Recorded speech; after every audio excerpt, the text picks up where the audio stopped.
5 a.m., June 1982. Pusan, South Korea. The sun hasn't yet risen over the port city, but somewhere in the pre-dawn darkness, over 3,000 people are already standing in formation, each wearing an identical blue tracksuit, each with a freshly shaved head, each bearing a number instead of a name. Just like the opening scene of Squid Game. But here, there will be no grand prize. Here, survival itself is the only game. Here at Brothers Home, we embrace those whom society has forgotten. From all walks of life, they come seeking a new beginning. Meanwhile, in another part of the city, a father frantically searches the streets. His 12-year-old son, top of his class, dream of becoming president, didn't come home yesterday. The police seem strangely uninterested. Don't worry, they say with knowing smiles. We have a special place for children like that. Director Park leads by example. His family shares meals with residents, teaching equality through actions, not just words. A boy clutches a piece of bread, evidence of a crime he didn't commit. His student ID still reads Young Class President. But here, he's just number 2167. In Squid Game, players face 6 games over 6 days. At Brothers Home, every day brings new tests, each more brutal than the last. 50 people must form a human bridge, their bodies interlocked. If one falls, all are beaten. Hundreds hang upside down from triple-decker beds, move too soon, face torture. The rules change without warning, and unlike Squid Game, there is no end in sight. Over the next decade, 513 people will vanish behind these walls forever. Teenagers would endure years of systematic abuse. Children would be forced to work in grueling conditions. Thousands more would carry emotional scars for life, all under the guise of rehabilitation. This is not entertainment. This is not fiction. This is the true story behind Squid Game. And while you sleep tonight, somewhere in the world, another Brothers Home is still operating.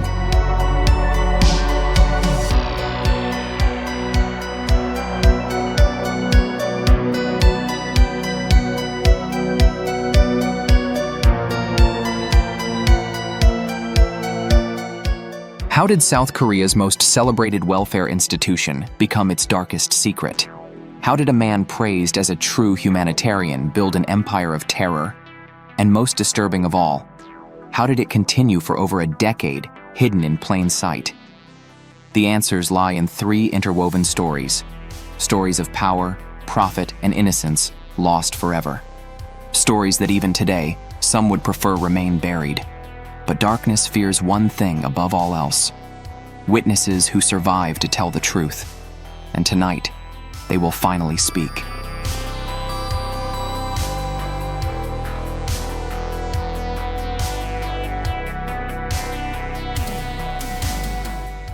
At Brothers Home, each day begins in prayer and purpose. Director Park's voice flows through the speakers. Through discipline and devotion, we forge a path to redemption. Here, where 900 can dine together, we break bread as one family. Director Park and his loved ones share the same meals, the same tables, the same daily life as those in their care. While others might delegate such tasks, Director Park personally oversees every aspect of daily life. His compassion never wavers, yet neither does his resolve. Each rule serves a greater purpose, the salvation of lost souls. Even his children sit among the residents, a powerful symbol of his philosophy. There are no divisions in the house of God. Every hand finds purpose. Every soul finds meaning. When faced with those who resist transformation, Park's response reveals his true character: firm yet fatherly, unyielding in principles yet unlimited in patience. Perhaps no story better illustrates Director Park's vision than that of Kim Chol-ha, the Meiji University graduate who found himself lost after 52 prison sentences. Through guidance and grace, even the most troubled souls find their way home. And when paradise shows its cracks, we witness Director Park's most powerful teaching: A desperate man holds a knife to Mrs. Park's throat. The director's wife, who shares meals with residents daily, now faces death at the hands of one. But even as his beloved wife trembles under the blade, Director Park remains serene, demonstrating the perfect balance of compassion and authority. Let her go, brother. Your quarrel is not with her. Let us talk, you and I, as family should. Through wisdom and compassion, even our darkest moments become opportunities for healing. The crown jewel of their achievement rises toward heaven, a church built by the residents themselves. 3,000 seats, a testament to transformation. But true rehabilitation requires more than prayer. It demands responsibility. Each resident's labor builds their future. Their earnings, carefully saved, await their return to society. The most powerful moments come during the farewell ceremonies. Director Park stands before his children, tears streaming down his face. He embraces each departing resident, his voice thick with emotion. You leave us transformed. Tomorrow, you will transform others. Then he turns to those who remain, his voice filled with fatherly warmth. Your day will come too. Each of you carries the seed of redemption.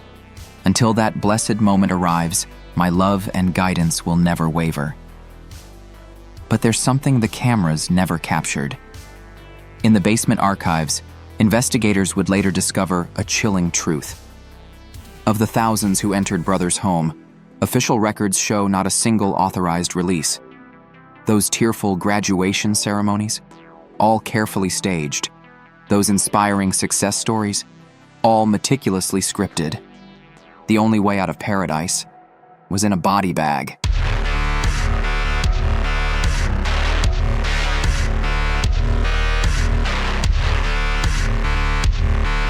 In 1981, when South Korea won the bid to host the 1988 Olympics, the nation erupted in celebration. For a country still living in the shadow of its northern neighbor, this wasn't just a sporting event. It was a chance to show the world that South Korea had arrived. But beneath the jubilation lay a darker question. How would this small, struggling nation transform itself into a showcase of modernity in just 7 years? The answer began with what officials called environmental beautification. The streets needed cleaning, they said, not just of litter, but of anyone who might tarnish the nation's image. The government expanded the definition of vagrant far beyond its original meaning. Drinking in public? Vagrant. Sleeping on a train? Vagrant. Even watching TV at a subway station marked someone as undesirable. Yet this system had its own cruel logic. Police officers received promotion points for each vagrant they brought in, but they couldn't arrest just anyone. The mayor's daughter was safe. The pastor's wife was safe.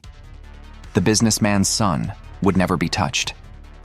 Instead, they sought those who wouldn't be missed, or whose families lacked the power to protest.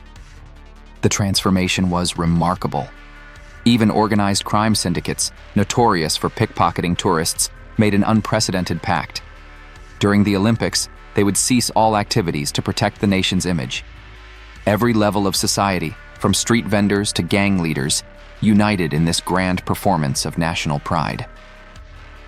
Into this moment stepped Park In-kun, a man whose military background made him perfectly suited to create what officials wanted, a facility that could make undesirables disappear. Brothers' Home became that facility, operating with terrifying efficiency. Government subsidies poured in for each resident. Products made by forced labor were sold under respected brand names. Local officials received bribes to look the other way. The media played their part too. State television produced glowing documentaries about the facility, carefully filming child prisoners in staged scenes of happiness and rehabilitation. These same children, once the cameras stopped rolling, returned to their lives of torment. But the public saw only what they were meant to see, a noble institution cleaning up society's problems. Perhaps most chilling was how ordinary citizens embraced this system. They liked seeing their streets cleaner. They appreciated not having to look at poverty on their daily commute. In their minds, Brothers' Home was doing society a service, taking care of those people who clearly needed help. The fact that these vagrants often had homes, families, and even jobs became irrelevant in the face of this comforting narrative. Park's genius lay in understanding this psychology. He created a system where every level of society had a stake in maintaining the lie. Government officials got their clean streets, police officers got their promotions, businesses got their cheap labor, media got their heartwarming stories, and ordinary citizens got to feel their nation was advancing toward modernity. Park's system worked because everyone played their part. Everyone except the witnesses who survived to remember.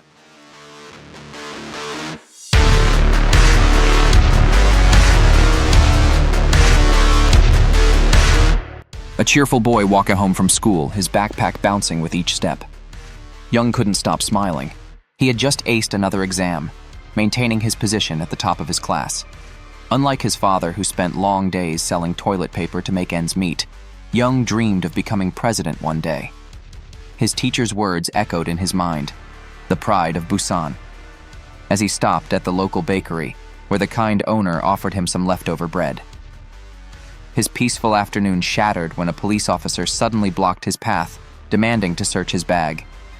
The half-eaten bread became evidence of a crime that never happened. "Thief," the officer declared coldly, dismissing Young's trembling protests about the baker's gift. In that moment, everything that defined him, his academic achievements, his dreams, his very identity, was stripped away, replaced by a simple number, 2167. 14-year-old Choi Seung-woo's innocence was shattered in a back alley. Two officers cornered him, their movements suggesting this wasn't their first time. They forced him to remove his clothes, leaving him vulnerable and terrified in the cold alley. One officer, with a cigarette hanging from his mouth, pulled out his lighter. Threatening Choi with the flame, they demanded, "Confess to stealing." Unable to bear the torture, Choi finally broke down. "I stole it," he sobbed, though it wasn't true. "I stole it." Minutes later, a freezer truck arrived, and Choi discovered he wasn't the only child being taken away that day. At Busan Central Station, 8-year-old Han clutched his sister's hand as they watched their father disappear into the crowd. "Wait at the police station," he had said. "You'll be safer there." Through the station window, Han saw a special bus arrive, white with dark windows. The police officer's smile turned predatory. "Let's get you somewhere safe," he said, exchanging silent signals with the bus driver. The Hong family's destruction happened in stages. First, 13-year-old Young Hong and his sister vanished walking home from the market. Their father did what any parent would do: searched, filed police reports, asked questions. Each inquiry drew him closer to his children's fate. When he discovered they had been taken to brother's home, he went to demand their release. He too disappeared behind those walls. The truth would emerge years later. Police officers had quotas. 3 vagrants per week. That was the requirement for a good performance review, a chance at promotion. And the officers quickly learned that children made the easiest targets. They couldn't demand lawyers. They couldn't fight back. They didn't understand their rights. Some officers became specialists in what they darkly called student collection. They would watch the schools at dismissal time, looking for children walking home alone. They learned which lies worked best, which threats produced the quickest compliance. They perfected their craft until it became routine. Identify, isolate, break, transport. They developed an expertise in destroying young lives while maintaining perfect paperwork. 4 children, 4 fabricated crimes, 4 families destroyed. But what awaited them behind brothers' homes' walls would make their captures seem merciful by comparison. They were about to enter a world where names became numbers, where childhood ended in an instant, and where survival would require sacrificing everything they once were. The massive gates swung open, swallowing them into darkness.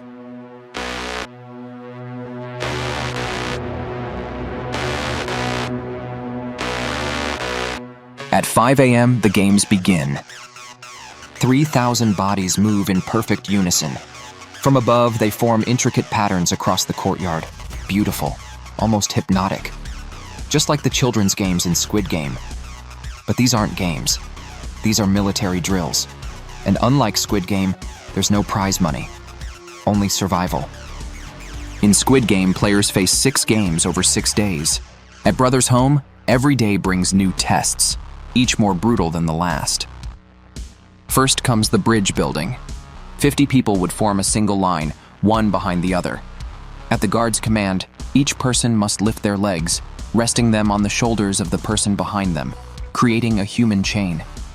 Then the guards begin their walk, strolling across this bridge of flesh and bone.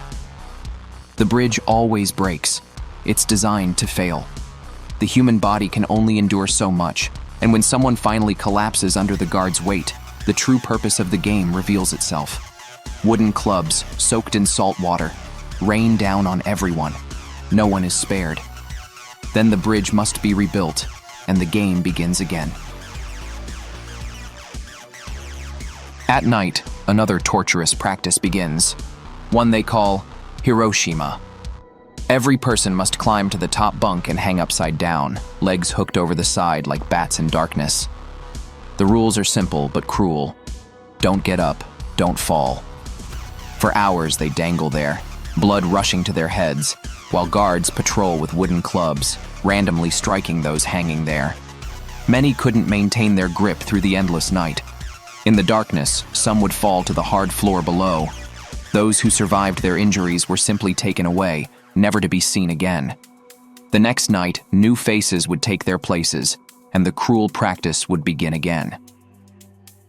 One game bore a deceptively simple name: Red Pepper. Guards would order victims to bend forward at the waist until their nose pressed against the gravel. Then came the true ordeal. The guards would place their boots on the victim's head, slowly increasing pressure. Like a methodical sculptor, they pressed downward, letting the stones below tell their own story. Those who lost balance faced an immediate and devastating finale. Many never had the chance to rise again. For the survivors, each moment stretched into eternity as they watched their essence paint dark patterns on the ground, wondering if the next pressure increase would be their last. For those who broke the rules, or simply caught a guard's attention, there were special games. The meditation room, where residents hung upside down for hours. The saltwater therapy, open wounds scrubbed with brine. And then there was the flying exercise, a practice so brutal that survivors speak of it only in whispers. But perhaps the cruelest game of all? Hope. Every morning they're told their salvation lies in following the rules. Every evening they learn the rules have changed. In Squid Game, elimination means a quick death. At Brothers Home, death is rarely quick. And elimination? That's just the beginning. The real horror lies not in the brutality of the games, but in their endless nature. No 6-day limit, no final round, no victory condition. Just an infinite cycle of survival, where even the winners face the same games tomorrow. Some try to resist. A man climbs to a rooftop, choosing a quick death over endless torment. The guards simply sweep his remains away, and the games continue. Others attempt escape, only to discover that failure means watching their entire dormitory suffer the consequences. At Brothers Home, everyone plays. The old, the young, the strong, the weak. But unlike Squid Game's promise of redemption through victory, there is only one rule that matters. The game never ends.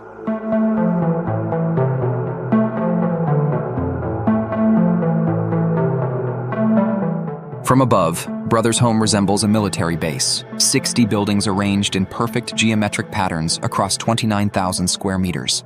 6-meter walls topped with razor wire, guard posts every 10 meters. But this wasn't a military installation. It was something far more sinister, a factory designed to convert human suffering into profit.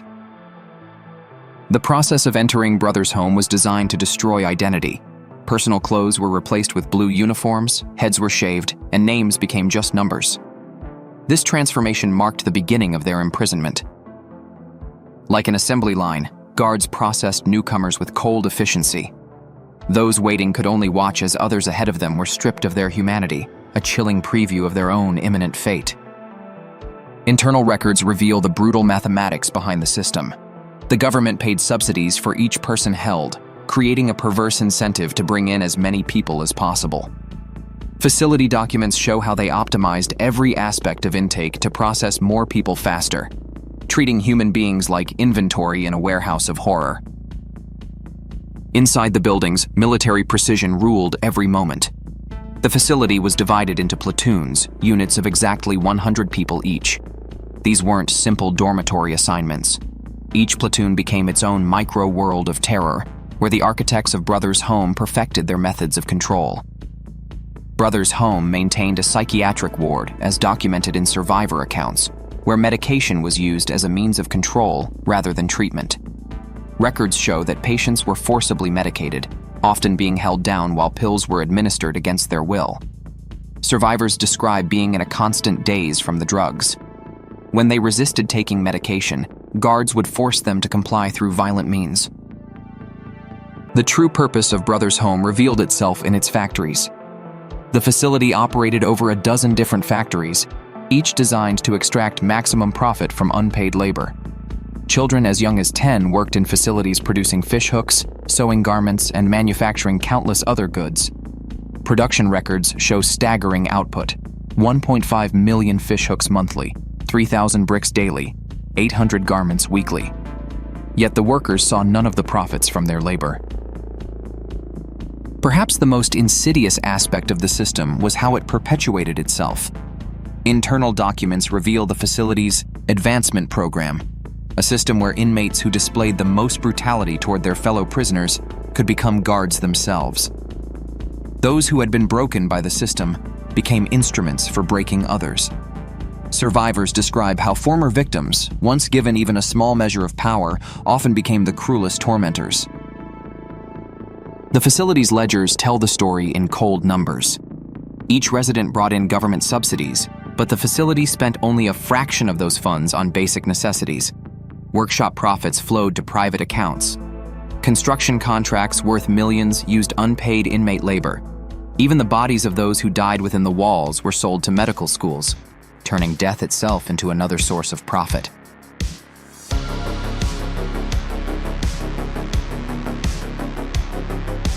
December 1986. A crisp winter morning in Busan. Prosecutor Kim's breath fogs in the cold air as he adjusts his hunting rifle's scope. A routine hunting trip about to shatter the carefully constructed facade of Brothers Home. Through his scope, an unusual movement catches his attention. In the valley below, a line of blue figures moves with unnatural precision. At first glance, they could be construction workers. But something isn't right. The way they move, the guards standing over them with clubs, the fear visible even from this distance. Curiosity turns to concern. Prosecutor Kim orders surveillance photos. Each image reveals something more disturbing. Workers flinching at raised clubs, doors being locked from the outside, the unmistakable signs of captivity in what's supposed to be a welfare facility. Back in his office, the pieces begin falling into place. Government subsidies flowing in for thousands of residents. Reports of missing persons in the area. Complaints buried in police files. All roads leading to one place, Brothers Home. But with each question, the resistance grows stronger. Local officials suddenly become evasive. Police files mysteriously disappear. Then the phone calls begin, polite but firm suggestions to look elsewhere. When those don't work, the threats follow. In the financial records, a pattern emerges. Money flowing in from government subsidies. More money from forced labor. But the residents themselves? According to official records, not a single authorized release in 12 years of operation. On a cold December morning, Prosecutor Kim stands before the imposing walls of Brothers Home, search warrant in hand. He doesn't know it yet, but he's about to uncover one of South Korea's darkest secrets, a truth so horrifying it will haunt the nation for decades to come. Behind these walls, more than 3,000 people are waiting. Some have been waiting for years. Others will not live to see tomorrow. The truth about Brothers Home is about to be exposed. But at what cost? Thank you for watching Part 1.